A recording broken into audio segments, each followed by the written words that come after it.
পোলাও খুব একটা আমার পছন্দ না, তবে বৃষ্টির দিনে কিন্তু পোলাও মাংস খেতে অনেক বেশি ইন্টারেস্টিং লাগে, খেতেও অনেক ভালো লাগে। আর আজকে শেয়ার করছি তোমাদের সাথে পোলাও মাংস দুটোরই রেসিপি। আজকে ঝাল মাংস রান্না করব, আর নর্মাল যে প্লেন পোলাও আছে সেটাই তোমাদের সাথে শেয়ার করব। তাহলে চলো কিভাবে বানাই আমি সেটা দেখে নিই। প্রথমে আমি একটা কড়াইয়ে পরিমাণ মতো তেল দিয়ে দিচ্ছি, সয়াবিন তেল। চাইলে সরিষার তেল দিয়ে রান্না করা যায়, তবে আজকে সয়াবিন তেল দিয়ে রান্না করছি। আর ফোড়নের জন্য দিয়ে দিলাম তেজপাতা আর জিরা। আর আমি এক সোমবার রান্না করব, সেজন্য হচ্ছে জিরা আর তেজপাতাটা একসাথে দিয়ে দিলাম। তো এগুলো একটু ভাজা হয়ে গেলে এর মধ্যে দিয়ে দেব একে একে বাকি উপকরণগুলো। এখানে আছে পেঁয়াজ বাটা, আদা রসুন বাটা, ধনে জিরা বাটা, আর হচ্ছে শুকনো মরিচ বাটা। তো সবগুলো মশলাই একসাথে দিয়ে দিচ্ছি। আর আমি হচ্ছে সবগুলো মশলাই কিন্তু কাঁচা বেটেছি, মানে ধনে আর জিরাটা আমি সবগুলোই কাঁচা বেটেছি। আর আমি বাটা মশলা দিয়ে রান্না করি। আর এই বৃষ্টির মধ্যে কিন্তু ঝাল ঝাল করে মাংসটা রান্না করলে অনেক বেশি ভালো লাগবে। যদিও আমার খুব একটা খিচুড়ি পছন্দ না, অনেকে বৃষ্টির মধ্যে খিচুড়ি খেতে পছন্দ করে, তবে আমার খুব একটা খিচুড়ি পছন্দ না, সেজন্য হচ্ছে আজকে ভাবলাম ঝাল ঝাল করে মাংস রান্না করব আর পোলাও রান্না করব। অনেক দিন হয়েছে পোলাও খাওয়া হয় না, মানে আমাদের ঘরের আমার আর এবং আমার বরের দুইজনের কারোরই হচ্ছে পোলাও খুব একটা পছন্দ না, সেজন্য খুব সবসময় রান্না করা হয় না আর কি। তো আমি মশলা কষানোর জন্য একটু জল দিয়ে দিলাম। আমি এর মধ্যে হলুদ আর বাকি যে মশলাগুলো আছে সবগুলোই দিয়ে দিলাম। আর এখন হচ্ছে এর মধ্যে পরিমাণ মতো লবণ দিয়ে দিচ্ছি। এখনই আমি মশলা কষানোর সময় হচ্ছে লবণটা দিয়ে দিই, এতে করে হচ্ছে গ্রেভির সাথে মিশে যায়। আর পরবর্তীতে যখন মাংস দেব আর একটা একটা করে মিশবে না, পুরোটাই একসাথে মিশে যাবে সেজন্য। আর আমি মাংসের মধ্যে আজকে আলু ব্যবহার করছি, আর আলুগুলো একটু পরিষ্কার করে সুলে নিয়ে হচ্ছে ডুমো ডুমো করে কেটেছি, মানে একটু বড় সাইজ করে কেটেছি। আর আলুগুলো হচ্ছে আমি মশলা কষানোর সময় দিয়ে দিয়েছি, কারণ আমি আজকে ফার্মেও মুরগি রান্না করব, সেই জন্য আলুটা আগেই দিতে হবে। আর পাশের চুলাতে হচ্ছে আমি কিছু পেঁয়াজ বেরেস্তা করতে দিচ্ছি। আমি যেহেতু পোলাও রান্না করব, সেজন্য এখানে কম আঁচে করে আমি বেরেস্তাটা বসিয়ে দিলাম। একা হাতে করতে হবে, অনেক রাত হয়ে গেছে, তো সেজন্য দুই চুলাতে দিয়ে দিলাম। আমি হচ্ছে ব্রয়লার মুরগি দিয়ে রান্না করব আজকে। আর এখানে প্রায় 1 কেজির মতো মাংস আছে। আমি বাজার থেকে কিনে এনেছিলাম 1.5 কেজি থেকে একটু বেশি। তো আমি বুকের মাংসটা রেখে দিয়েছি, ওটা দিয়ে আরেকদিন একটা রেসিপি করব তাই সেজন্য আমি বুকের মাংসটা রেখে দিয়েছি, আর বাকি মাংসগুলো আমি এখানেই আজকে রান্না করব। এখানে হচ্ছে আলুটাও প্রায় অনেকখানি ভাজা হয়ে গেছে। মানে আলুটা আগে দেওয়ার কারণ একটাই, ফার্মের মুরগি রান্না হতে বেশি সময় লাগে না, সেজন্য আলু যাতে তাড়াতাড়ি সিদ্ধ হয় সেজন্য আমরা হচ্ছে আগে থেকে আলুটা দিয়ে একটু কষিয়ে নিয়েছি ভালো করে, যাতে করে পরবর্তীতে আর আলুটা শক্ত না থেকে যায়। আর এখন হচ্ছে মুরগিগুলো দিয়ে আমি ভালো করে কষিয়ে নেব। আর এটা একটুখানি ঢাকা দিয়ে রাখবো, বেশি সময় ঢাকা দিয়ে রাখবো না, কারণ বেশি পরিমাণে পানি ছেড়ে দিলে কিন্তু আবার সমস্যা, সেক্ষেত্রে আবার কষানোটা ভালো হবে না।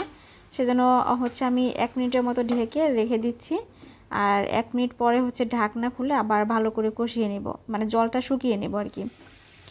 যে কষানোর যে জলটা ছিল, মানে যে যতটুকু জল বের হয়েছে, আমি একদম চুলার জালটা হাইতে রেখেছি, কারণ ফার্মের মুরগি রান্না করতে গেলে চুলার জালটা হাইতে দিলে হচ্ছে মানে জলটা বেশি বের হয়ে একদম মাংসটা গলে যাবে না, সেই জন্য হচ্ছে আমি চুলার জালটা হাইতেই রেখেছি। আমার এদিকে মাংসটা কষানো হতে থাক, অন্যদিকে হচ্ছে আমি যে বেরেস্তাটা বসিয়েছিলাম সেটা প্রায় হয়ে গেছে, এখন এটা তুলে নেব, কারণ আর কিছুক্ষণ রাখলেই হচ্ছে পুড়ে যাবে, সেজন্য আমি এদিকে একটা করছি ওইদিকে আরেকটা করছি, মানে দুই দিকে ছড়াই ছিটাই নিয়েছি। আর কিছু করার নাই, একা একা করতে হচ্ছে সব।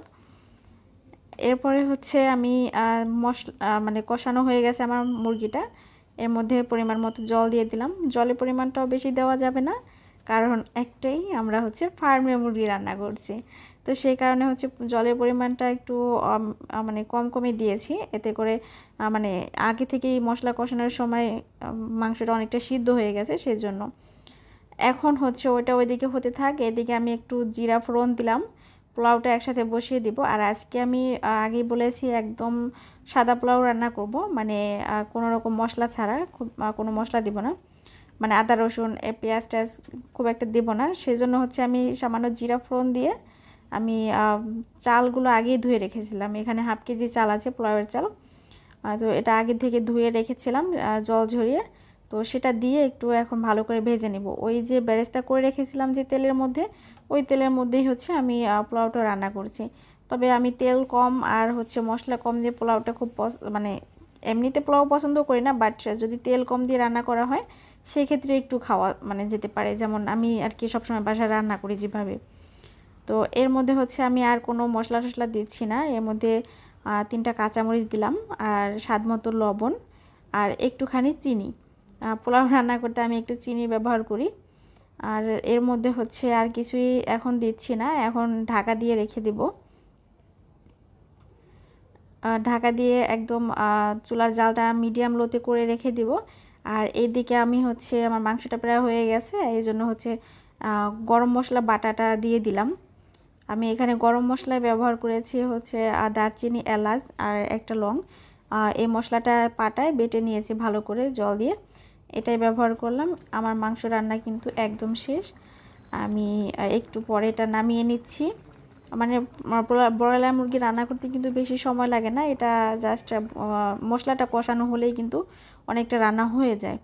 আর মশলাটা কিন্তু খুব ভালো করে কষাতে হয়। আর এদিকে হচ্ছে আমি পোলাওয়ের চালটা মানে আমি যে পোলাওটা রান্না বসিয়েছিলাম এখানে কিন্তু অবশ্যই গরম জল ব্যবহার করতে হবে, আমি এটা বলতে ভুলে গিয়েছিলাম, তো আমি আবার বলে দিলাম। তো গরম জল দিয়েই হচ্ছে পোলাওটা রান্না করতে হয়। আর তোমরা হয়তো বা খেয়াল করলে বুঝতে পারবে আমার পোলাওটা কতটা ঝরঝরে হয়েছে। আমি একটু ভেঙে দেখাচ্ছি, সিদ্ধ হয়েছে খুব ভালোভাবে, আবার একদম একটার সাথে একটা লেগেও যায়নি। তো আমার পোলাও রান্নাটা শেষ, এখন এর উপরে আমি একটু পেঁয়াজের বেরেস্তা দিয়ে দিলাম আর হচ্ছে একটু গোলাপ জল আর একটু কেওড়া জল, এই দুইটা দিলাম। এই দুইটা দিলে একটু স্মেলটা সুন্দর আসবে, সেই জন্য এই দুইটা দিলাম, দিয়েই ঢেকে দিয়েছি। এই তো এখন পরিবেশন করার পালা, আমার পোলাও রান্না শেষ। পোলাওটা দেখতে যতটা ইয়াম্মি হয়েছে, খেতেও কিন্তু অনেক বেশি মজা হয়েছে। তোমরা বাসায় যারা রান্না করো পোলাও, জানি না তোমাদেরটা কেমন হয়, তবে আমার বাসায় সবাই আমাকে বলে আমি পোলাওটা অনেক ভালো রান্না করতে পারি, যদিও নিজের রান্না নিজের গুণ করতে হয় না, মানে বলতে হয় না। তো আমি করছি কারণ সত্যি আমি হচ্ছে পোলাওটা রান্না করলে হচ্ছে ঝরঝরা থাকে, আবার একদম নরম হয়ে যায় না। এটা আসলে আমি নিজেও বলি, নিজের ক্রেডিট নিজে দিচ্ছি। যাই হোক, কিছু মনে করো না, একটু ফান করলাম। আচ্ছা, আমি পোলাওটা পরিবেশন করে নিচ্ছি, আর আমি আজকে শসার সালাদ বানিয়েছি একটু ডিজাইন করে।